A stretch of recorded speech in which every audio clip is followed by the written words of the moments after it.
Hello, ഇന്ന് എന്താ വെക്കാൻ പോകുന്നതെന്നറിയോ? ഇന്നൊരു സ്പെഷ്യൽ സംഭവം വെക്കാൻ പോകുന്നത് എന്താണെന്നറിയോ? കോട്ടയം സ്റ്റൈല് കുടംപുളി ഇട്ട് വെച്ച നല്ല ഒന്നാന്തരം മീൻകറി.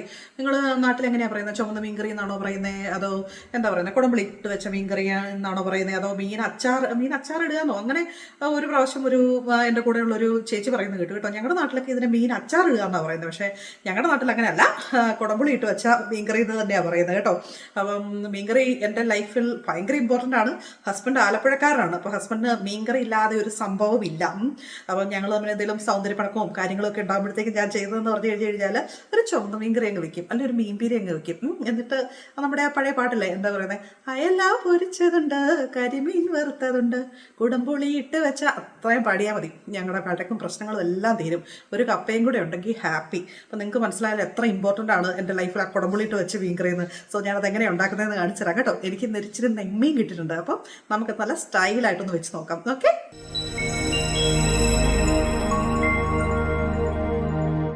കണ്ടോ, എനിക്ക് നല്ല ഒന്നാന്തരം ഒരു നെയ്മീൻ കിട്ടിയിട്ടുണ്ട് കേട്ടോ. അപ്പം നിങ്ങളുടെ നാട്ടിൽ നെയ്മീൻ എന്നാണോ പറയുന്നത് അതോ ഐക്കൂറ എന്നാണോ പറയുന്നത് എനിക്കറിയത്തില്ല. പക്ഷേ ഇവിടെ ഞാനിത് നെയ്മീൻ എന്നാണ് കേട്ടോ പറയുന്നത്. ഇപ്പം നെയ്മീൻ വന്നിട്ടുണ്ട്. ഇനി ഞാനതൊന്ന് വെട്ടി നല്ല ഭംഗിയാക്കിയിട്ട് നമുക്ക് നല്ലൊരു ചുമന്ന മീൻകറി വയ്ക്കാം. നമ്മുടെ മീൻകറിക്ക് ആവശ്യമുള്ള സാധനങ്ങൾ ഞാൻ എടുത്ത് വെച്ചിട്ടുണ്ട് കേട്ടോ. അപ്പം ഞാൻ എടുത്ത് വെച്ചിരിക്കുന്നത് ഇത് നമ്മുടെ കാശ്മീരി ചില്ലി പൗഡറാണ്. കാശ്മീരി മുളക് പൊടി അത് ഒരു 5 ടേബിൾ സ്പൂൺ എടുത്ത് വെച്ചിട്ടുണ്ട്. ഒരു 2 ടേബിൾ സ്പൂൺ മല്ലിപ്പൊടി, ഒരു 1/2 ടീസ്പൂൺ, അല്ല 1 ടീസ്പൂണോളം ഉണ്ട് കേട്ടോ. 1 ടീസ്പൂൺ മഞ്ഞൾ പൊടി, പിന്നെ നമ്മൾ കുടംപുളി കേട്ടോ, കുടംപുളി വെള്ളത്തിലിട്ട് വെച്ചിട്ടുണ്ട്. പിന്നെ ഒരു 5 പച്ചമുളക് നടുകെ കീറിയിട്ടുണ്ട്, കുറച്ച് ചുവന്നയുള്ളി, ഒരു 2-3 തണ്ട് കറിവേപ്പില, ഇഞ്ചി ഒരു 1.5 ഇഞ്ച് കനത്തിലുള്ള ഇഞ്ചി നീളത്തിലരിഞ്ഞത്, പിന്നെ ഒരു 5-6 അല്ലി വെളുത്തുള്ളി നീളത്തിലരിഞ്ഞത്, പിന്നെ ഉലുവ, പിന്നെ എന്താ പറയുന്നത്, കോക്കനട്ട് ഓയിൽ, നമ്മുടെ വെളിച്ചെണ്ണ, പിന്നെ കടുക്, ഉപ്പ്. അപ്പം ഇത്രയും സാധനങ്ങളാണ് നമുക്ക് ഈ മീൻകറി ഉണ്ടാക്കാൻ വേണ്ടത്. മീൻ ഞാൻ ഓൾറെഡി വെട്ടിക്കഴുകി വൃത്തിയാക്കി ഞാൻ വെച്ചിട്ടുണ്ട്. ഞാൻ കുറച്ച് വെളിച്ചെണ്ണ ഒഴിക്കണം കേട്ടോ. അപ്പം എപ്പോഴും മീൻകറി വെക്കാനായിട്ട് നമുക്ക് വെളിച്ചെണ്ണയാണ് നല്ലതേ. കുറച്ച് ഒരു 2 ടേബിൾ സ്പൂൺ വെളിച്ചെണ്ണ വേണം. ഞാൻ പറഞ്ഞില്ല, 2 കിലോയോളം മീനുണ്ട്. അപ്പം 2 ടേബിൾ സ്പൂണോളം വെളിച്ചെണ്ണ വേണം. അപ്പോൾ വെളിച്ചെണ്ണ ഒന്ന് ചൂടായിക്കോട്ടെ കേട്ടോ. അപ്പം ഉലുവ നന്നായിട്ട് മൂത്ത് വന്നിട്ടുണ്ട്, കടുക് പൊട്ടുന്നുണ്ട്. അപ്പം ഞാൻ ചെയ്യാൻ പോകുന്നത് എന്താണെന്നറിയാവോ? ഇതിലേക്ക് നമ്മൾ വെളുത്തുള്ളി ഇടുന്നു. നമ്മൾ അരിഞ്ഞ് വെച്ചിരിക്കുന്നില്ലേ, വെളുത്തുള്ളി, പച്ചമുളക്, പിന്നെ ചുവന്നുള്ളി, ഇഞ്ചി,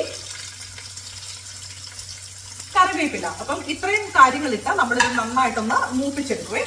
അപ്പം ഇഞ്ചി, വെളുത്തുള്ളി, കറിവേപ്പില, ചുവന്നുള്ളി കേട്ടോ. അപ്പം അത് ഭയങ്കര ഇമ്പോർട്ടൻ്റ് ആണ് മീൻകറിക്ക്.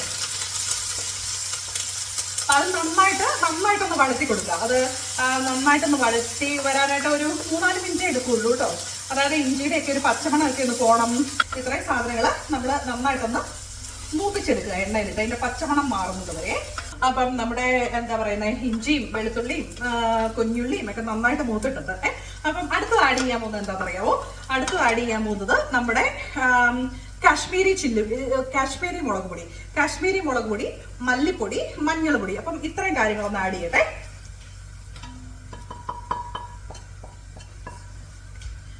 അത് ഞാൻ നന്നായിട്ട് മൂത്ത് വരണം കേട്ടോ. അന്നേരത്തേക്കും നിങ്ങൾ തീ കുറച്ചിടാൻ പ്രത്യേകം ഓർക്കണേ. ഈ പൊടികൾ ഇട്ടിട്ട് തീ കുറച്ചിട്ടോണം. തീ കുറച്ചിട്ടിട്ട് വേണം നന്നായിട്ടൊന്ന് ഇളക്കി കൊടുക്കാനായിട്ട്.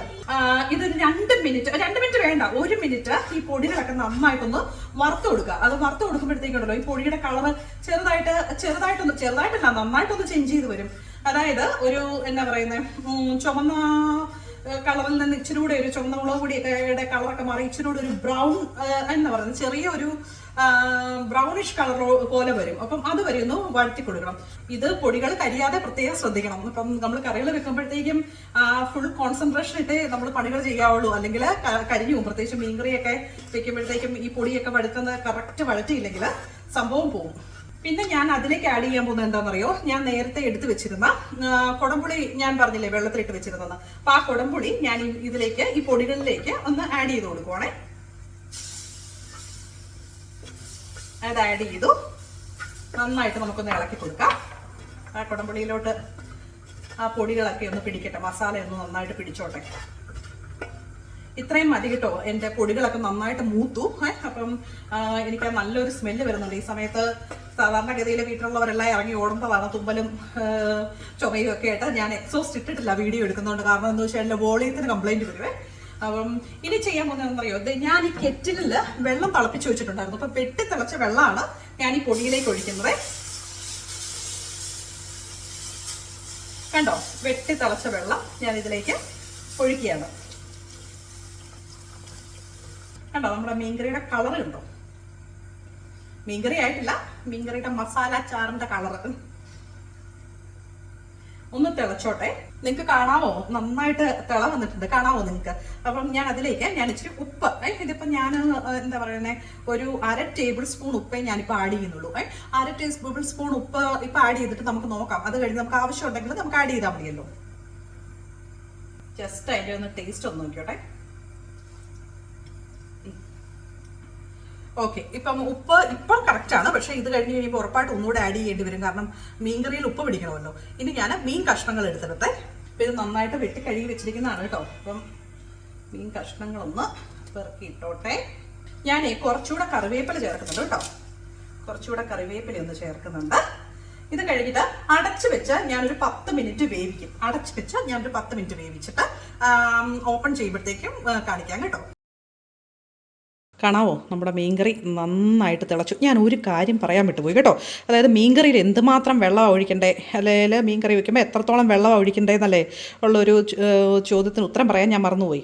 അതായത് മീനിൻ്റെ നികപ്പയാണ് വെള്ളം ഒഴിക്കേണ്ടത്. മീനിൻ്റെ നികപ്പേ നിങ്ങൾ വെള്ളം ഒഴിക്കാൻ ശ്രദ്ധിക്കുക. ഓക്കെ, കുറച്ച് കറിവേപ്പിലയും കൂടെ അതിലേക്ക് ഒന്ന് ആഡ് ചെയ്തിട്ടുണ്ട് കേട്ടോ. നമ്മുടെ മീൻകറിയായി. ഞാൻ ടേസ്റ്റ് ചെയ്ത് നോക്കി, നല്ല ടേസ്റ്റാണ്. നമുക്കൊരു ഇച്ചിരി ഉപ്പിൻ്റെ പോലും 1/2 ടേബിൾ സ്പൂൺ ഉപ്പല്ലേ ഞാൻ ചേർത്തത്, അത് ധാരാളം മതിയായിരുന്നു കേട്ടോ. ഞാൻ അവിടുത്തെ കൂടുതൽ ചേർക്കേണ്ടി വരുമായിരിക്കും. ഇനി ഞാൻ ചെയ്യാൻ പോകുന്നത് കുറച്ച് പച്ച വെളിച്ചെണ്ണയും കൂടെ ഒഴിച്ച് പച്ച വെളിച്ചെണ്ണയും കൂടെ ഒഴിച്ച് നമ്മളങ്ങ് കഴിഞ്ഞു. നമ്മുടെ മീൻകറിയായി. നമ്മുടെ മീൻകറിയുടെ പരിപാടി കഴിഞ്ഞു. അവിടെ നിൽക്കട്ടെ അല്ലേ. ഇനി അത് നാളെയൊക്കെ ആകുമ്പോഴത്തേക്കും ഉണ്ടല്ലോ നല്ല സൂപ്പർ മീൻകറിയാണ്. നിങ്ങളിത് ട്രൈ ചെയ്യണം കേട്ടോ. പിന്നെ വേറൊരു കാര്യം പറഞ്ഞുതരാം. ഈ മീൻകറി എടുത്ത് ഫ്രിഡ്ജിലോട്ടൊന്നും വെക്കേണ്ട കാര്യമൊന്നുമില്ല. അതായത് തണുത്ത് കഴിയുമ്പോൾ എടുത്ത് ഫ്രിഡ്ജ് വയ്ക്കുക, അങ്ങനെ ഒരു പരിപാടി ഈ മീൻകറിക്ക് നിങ്ങൾ ചെയ്യരുത്. മീൻകറിക്ക് ചെയ്യണമെന്ന് പറഞ്ഞാൽ അത് ചട്ടി തന്നെ ഇരുന്നോട്ടെ. നാളെ മീൻകറി മിച്ചമുണ്ട്, നാളെ ആകുമ്പോൾ ആ ചട്ടിയോട് കൂടി ചൂടാക്കി വെക്കുക. ഇനി മറ്റന്നാളും മിച്ചമുണ്ട്, അന്നേരവും ഈ ചട്ടിയോട് കൂടി അങ്ങ് ചൂടാക്കി വെച്ചാൽ മതി. ഒരു 3-4 ദിവസം ഈ മീൻകറി ഈ ചട്ടിയിൽ തന്നെ ഇരുന്ന് എത്ര അതിൻ്റെ തീരുന്നത് വരെ നിങ്ങൾ എല്ലാ ദിവസവും നിങ്ങളൊന്ന് ചൂടാക്കി കൊടുത്തോണ്ടിരുന്നാൽ മതി. ഒരു കാരണവശാലും അത് ചീത്തയായി പോകുകയില്ല. നല്ല അടിപൊളി മീൻകറിയാണ്. നിങ്ങളെല്ലാവരും ഇത് ട്രൈ ചെയ്യണം കേട്ടോ. കപ്പയുടെ കൂടെയോ ചോറിൻ്റെ കൂടെയോ എന്തെങ്കിലും. ഇപ്പോൾ ചോറിൻ്റെ കൂടെയാണെങ്കിൽ ഒരു പുളിശ്ശേരി ഒരു തോരനും ഒക്കെ ഉണ്ടെങ്കിൽ ധാരാളം. കപ്പയുടെ കൂടെയൊക്കെ ആണെങ്കിൽ നല്ല ഒന്നാന്തരം മീൻകറിയാണ്. അപ്പം ഇത് ശരിക്കും പറഞ്ഞു കഴിഞ്ഞാൽ ഇന്ന് വെച്ചിട്ട് നാളെ ഉപയോഗിക്കുവാണെങ്കിൽ അത്രയും നല്ലത് കേട്ടോ. ഇപ്പം നിങ്ങൾക്ക് മനസ്സിലായോ മീൻകറിയുടെ കാര്യം പറഞ്ഞത്? കേട്ടോ, മീൻകറിയുടെ പണം പിടിച്ച് വന്ന് നിൽക്കുന്നത് കേട്ടോ. അപ്പോഴത്തേക്കിനും നിങ്ങൾക്ക് ഈ വീഡിയോ നിങ്ങൾ കാണുന്നുണ്ടെങ്കിൽ അത് നിങ്ങൾക്ക് ഇഷ്ടപ്പെട്ടിരുന്നുണ്ടെങ്കിൽ നിങ്ങളൊന്ന് ലൈക്ക് ചെയ്യുക, ഷെയർ ചെയ്യുക, സബ്സ്ക്രൈബ് ചെയ്യുക കേട്ടോ. അപ്പം നിങ്ങളുടെ ലൈക്കും ഷെയറും സബ്സ്ക്രൈബും ഈ കമൻസും ഒക്കെയാണ് എനിക്ക് കൂടുതൽ മോട്ടിവേഷൻ നൽകുന്നത്. എനിക്കറിയാം വീഡിയോ എടുക്കുമ്പോഴത്തേക്കിനും അത്രയ്ക്ക് അങ്ങനെ ക്ലിയർ ആകുന്നില്ല, അല്ലെങ്കിൽ എന്താ പറയുക ഇച്ചിരി ഒരു ഡാർക്ക്നെസ് ഒക്കെ വരുന്നത്. എന്താണെന്നറിയോ, അത് കിച്ചൻ്റെ പൊസിഷൻ കൊണ്ടാണ് കേട്ടോ. അപ്പം നിങ്ങൾ വേറെ ഒന്നും വിചാരിക്കരുത്. ഞാൻ എൻ്റെ പഠിച്ചപടി 18 ഞാൻ നോക്കുന്നുണ്ട്. പിന്നെ എനിക്ക് ഈ വലിയ എഡിറ്റിങ് കാര്യങ്ങളൊന്നും അറിയത്തില്ല. നമ്മൾ അറിയാവുന്ന പോലെ കാര്യങ്ങളൊക്കെ ചെയ്യുന്നു കേട്ടോ. അതുകൊണ്ട് നിങ്ങളുടെ സഹകരണവും സപ്പോർട്ടും എല്ലാം ഞാൻ പ്രതീക്ഷിക്കുന്നു. ഓക്കെ, വീണ്ടും കാണാം. Thank you.